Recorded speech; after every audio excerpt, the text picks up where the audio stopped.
আপনাদের রিমোট কন্ট্রোলটা কোথায় সেটা কিন্তু আমাদের জানা আছে। এরশাদকে যেভাবে গলফ খেলতে নিয়ে যেত ঠিক একইভাবে এখন অনেককেই ধরে ধরে সিএমএইচে নিয়ে যাওয়া হয়। অতীতের যে রাজনীতিক যে ধারণা ছিল, যেই খেলা ছিল, সেই খেলার নিয়ম তো পাল্টাবই, খেলাকেও পাল্টে দিব। প্রিয় নির্বাচন কমিশন, আমরা দেখতাম নির্বাচনের আগে জিএম কাদের যায় ভারতে, এরশাদ যেত ক্যান্টনমেন্টে গলফ খেলতে। কোন জায়গা থেকে পরিচালিত হচ্ছে রাজনীতি যে কোথায় চলে?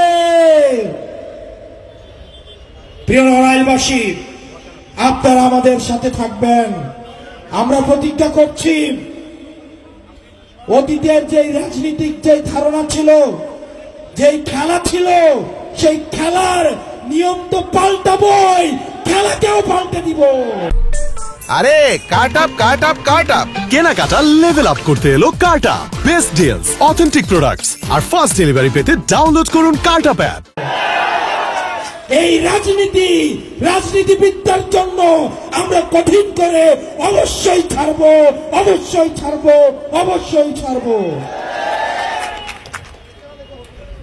আমরা রাজনীতিবিদদেরকে জনগণের কাছে জবাবদিহি করতে আমরা বাধ্য করব।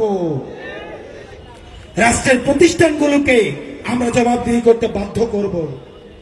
আমরা আবারও বলছি, নির্বাচন, জনগণ এবং রাজনীতি যদি করতেই হয় তাহলে চাকরি ছেড়ে দিয়ে এসে এবং ক্যান্টনমেন্ট ছেড়ে দিয়ে এসে তাহলে রাজনীতির মাঠে এসে রাজনীতি করুন। গলফ খেলিয়ে, হসপিটালে ভর্তি করিয়ে যারা রাজনীতিতে যারা ইন্টারফেয়ার করার চেষ্টা করছেন, আপনারা ফাউল করছেন। খুব শীঘ্রই আপনারা রেড কার্ড দেখবেন। প্রিয় নড়াইলবাসী, আপনারা ভালো থাকবেন, সুস্থ থাকবেন।